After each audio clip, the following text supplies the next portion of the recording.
हिंदी हमारी प्यारी राष्ट्रभाषा उतनी ही समृद्ध और जीवंत है जितनी कि हमारी धरती। समय के साथ इसका सफर भारत की सांस्कृतिक गतिशीलता का प्रमाण है, जो प्रभावों और बदलावों को दर्शाता है। हिंदी को सही मायने में समझने के लिए हमें समय में पीछे जाकर संस्कृत भाषा में इसकी जड़ों का पता लगाना होगा। संस्कृत, जिसे अक्सर देवभाषा कहा जाता है, हिंदी सहित कई इंडो आर्यन भाषाओं की जननी है। यह भारतीय उपमहाद्वीप में लगभग 1500 ईसा पूर्व में उभरी, सदियों तक प्राथमिक धार्मिक और साहित्यिक भाषा के रूप में फली फूली। वेदों के भजनों से लेकर रामायण और महाभारत के महान महाकाव्यों तक संस्कृत ने प्राचीन भारतीय विचार और दर्शन की आधारशिला के रूप में काम किया। हालांकि भाषाएं स्थिर नहीं होती, वे समय और सामाजिक संपर्क के साथ विकसित और अनुकूलित होती हैं। जैसे जैसे संस्कृत का स्थानीय बोलियों और आम लोगों से संपर्क हुआ, इसने प्राकृत नामक भाषाओं के एक समूह को जन्म दिया। प्राकृत संक्षेप में बोली जाने वाली भाषाएं थीं, जो विद्वानों और पुजारियों द्वारा उपयोग की जाने वाली औपचारिक मानकीकृत संस्कृत से अलग हो गई थी। ये प्राकृत, जिसका अर्थ है प्राकृतिक या व्युत्पन्न, व्याकरण में सरल और रोजमर्रा के भाषण के करीब थी। वे संस्कृत के साथ फली फूली, विभिन्न साहित्यिक विधाओं, नाटकों और यहाँ तक कि शिलालेखों में भी अपनी अभिव्यक्ति पाई। उदाहरण के लिए शूद्रक का प्रसिद्ध नाटक मृच्छकटिकम प्राकृत साहित्य की एक उत्कृष्ट कृति है, जो प्राचीन भारत में आम लोगों के जीवन और भाषा की झलक पेश करती है। प्राकृत का उदय हिंदी के विकास में एक महत्वपूर्ण कदम था, जिसने संस्कृत की पवित्र भाषा और जनता की भाषाओं के बीच की खाई को पाट दिया। जैसे जैसे सदियां बीतती गईं, प्राकृत और विकसित हुई, जिससे अपभ्रंश नामक भाषाओं का एक समूह पैदा हुआ, जिसका शाब्दिक अर्थ है भ्रष्ट या भिन्न। हालांकि इस शब्द को अपमानजनक नहीं समझा जाना चाहिए। अपभ्रंश एक प्राकृतिक भाषाई प्रगति का प्रतिनिधित्व करते थे। संस्कृत की कठोरता से एक और प्रस्थान क्षेत्रीय विविधताओं और प्रभावों को अपनाते हुए। वे लोगों की भाषाएं थीं जिनका उपयोग रोजमर्रा की बातचीत, लोक कथाओं और कविता के शुरुआती रूपों में किया जाता था। अपभ्रंश, जिसे अक्सर हिंदी का सीधा पूर्वज माना जाता है, 6ठी और 13वीं शताब्दी के बीच फला फूला। इस अवधि के दौरान विभिन्न अपभ्रंश बोलियों ने अलग अलग क्षेत्रीय विशेषताओं को विकसित किया, जिससे आधुनिक उत्तर भारतीय भाषाओं, जिनमें हिंदी भी शामिल है, के उद्भव की नींव पड़ी। भौगोलिक निकटता और सांस्कृतिक आदान प्रदान से प्रभावित इन बोलियों ने एक दूसरे से शब्दों और भाषाई विशेषताओं को उधार लिया, जिससे भाषाई विविधता का एक समृद्ध ताना बाना बन गया।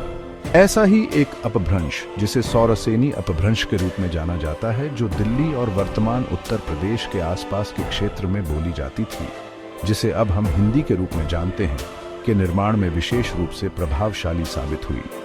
व्यापार और सांस्कृतिक आदान प्रदान के केंद्र में स्थित इस क्षेत्र में विभिन्न भाषाई धाराओं का संगम देखा गया, जिसने हिंदी भाषा के नवजात रूप को आकार दिया।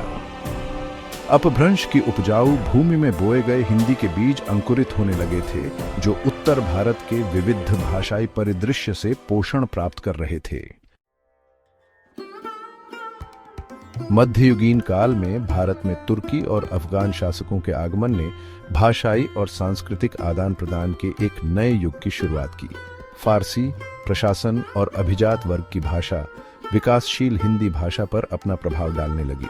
शासन, कानून, कला और साहित्य से संबंधित शब्द फारसी से हिंदी शब्दकोश में आ गए, जिससे इसकी शब्दावली समृद्ध हुई और बारीकियों और अभिव्यक्ति की परतें जुड़ गईं। फारसी के साथ साथ अरबी, कुरान और इस्लामी विद्वता की भाषा ने भी हिंदी पर अपनी छाप छोड़ी। जैसे जैसे इस्लाम पूरे उत्तर भारत में फैला, धर्म, दर्शन और विज्ञान से संबंधित अरबी शब्द विकसित होती हिंदी भाषा में एकीकृत होते गए। ये भाषाई संलयन उस समय की सामाजिक और सांस्कृतिक वास्तविकताओं को दर्शाता है, जहां विभिन्न समुदाय आपस में बातचीत करते थे और सह अस्तित्व में रहते थे, एक दूसरे की भाषाओं पर अपनी छाप छोड़ते थे।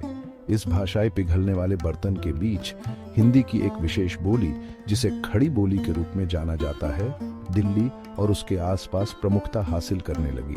खड़ी बोली, जिसका शाब्दिक अर्थ है खड़ी बोली, आम लोगों की भाषा थी, जो इस क्षेत्र के रोजमर्रा के भाषण को दर्शाती है। इसकी सरलता, स्पष्टता और अन्य भाषाओं के शब्दों को आत्मसात करने की क्षमता ने इसे विभिन्न समुदायों में संचार के लिए एक लोकप्रिय विकल्प बना दिया। खड़ी बोली की बढ़ती लोकप्रियता सूफी और भक्ति कवियों के उदय के साथ हुई, जिन्होंने व्यापक दर्शकों तक पहुंचने के लिए इस भाषा को अपनाया। अमीर खुसरो और कबीर जैसे कवियों ने खड़ी बोली में अपने मार्मिक छंदों के माध्यम से भाषा को साहित्यिक और आध्यात्मिक महत्व प्रदान किया।